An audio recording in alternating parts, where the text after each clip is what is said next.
Even today there's any amount of talk about how a Native American shaman becomes an eagle. Here, the occult scientists evolved other kinds of method.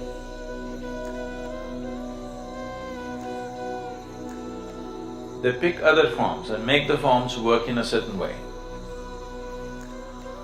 The occult sciences have many aspects to it. The Atharvana Veda is all about this.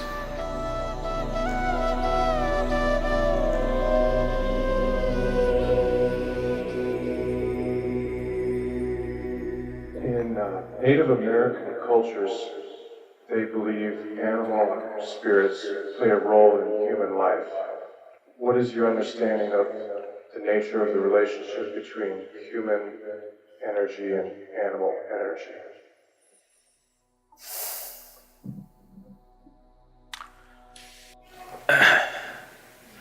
See, in certain occult sciences, there are certain things that one can do, but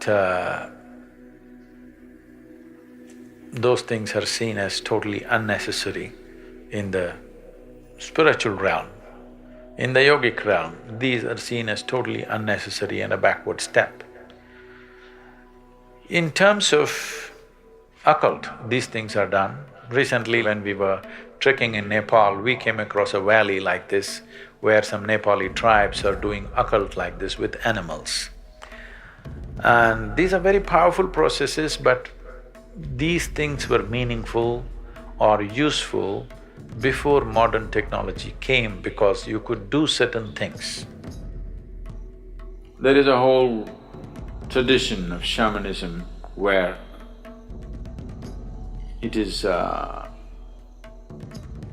even today there's any amount of talk about how a Native American shaman becomes an eagle, becomes a fly, becomes a wolf, transforms himself into some other form and gets there and all this.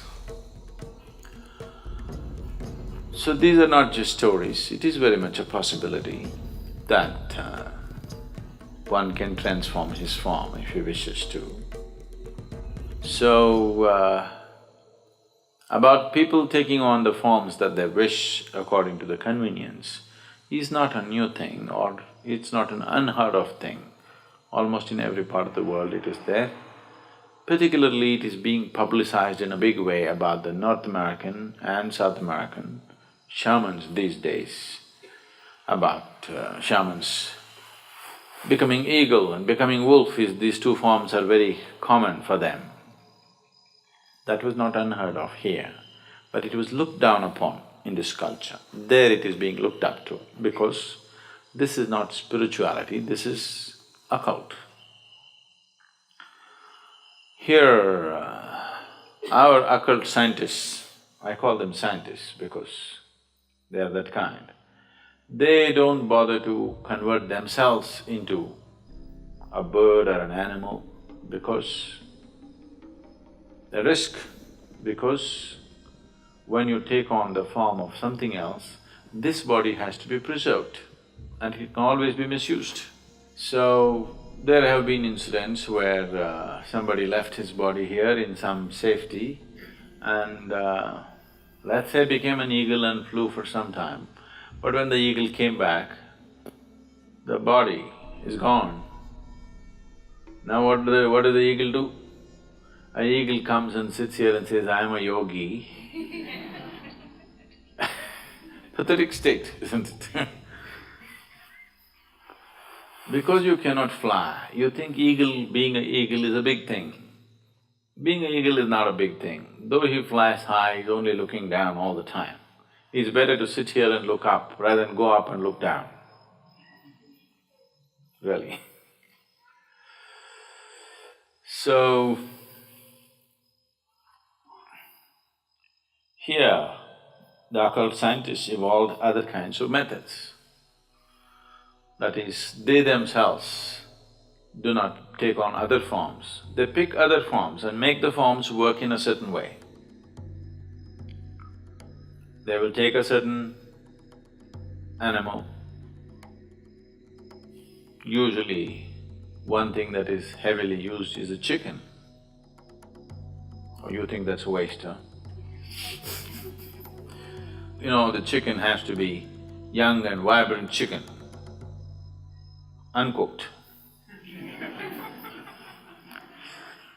So, release the chicken's life and use that life form to do certain things for you. Rather than you taking on the chicken's body, you make that chicken do things controlled by remote-controlled chicken, all right? A remote-controlled chicken is better than you becoming a chicken, isn't it? Because you becoming a chicken, there is a risk. You left your body and you went out as a chicken and tried to do something and you've become somebody's tandoori. So, they evolved better, more sophisticated methods to deal with the same things. So, yes, the occult sciences have many aspects to it. One Veda is dedicated towards this, Atharvana Veda is all about this. If we want to practice certain things, we could, but we don't allow such things here. Because what's the point? All that will happen is, you will get into more serious levels of ignorance. If you could change two bodies, this and that, you will get more entangled in the process of life than you are right now. Just the sheer power of it destroys you in so many ways.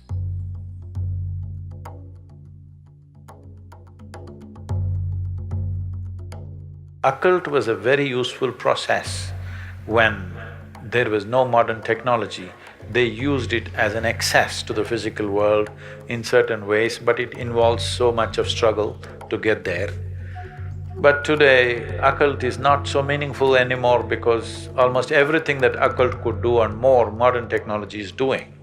You just have to send out a drone or turn on your television or just your phone screen will tell you everything that you want to know. So you want to know where the rain clouds are, so you had to do something. Now it's not necessary just the weather channel. I'm saying it's unnecessary effort. So, it's better to focus on you evolving beyond your animal nature rather than developing a relationship with animal nature. How to get rid of the animal within you, that's my work, not how to connect you with animals.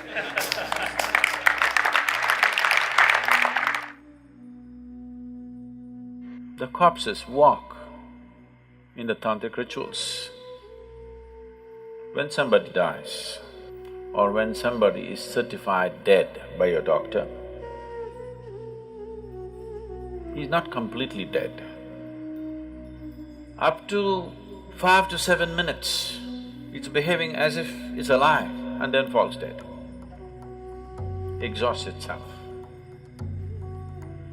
So it's based on this, that when somebody dies, there are rituals in India.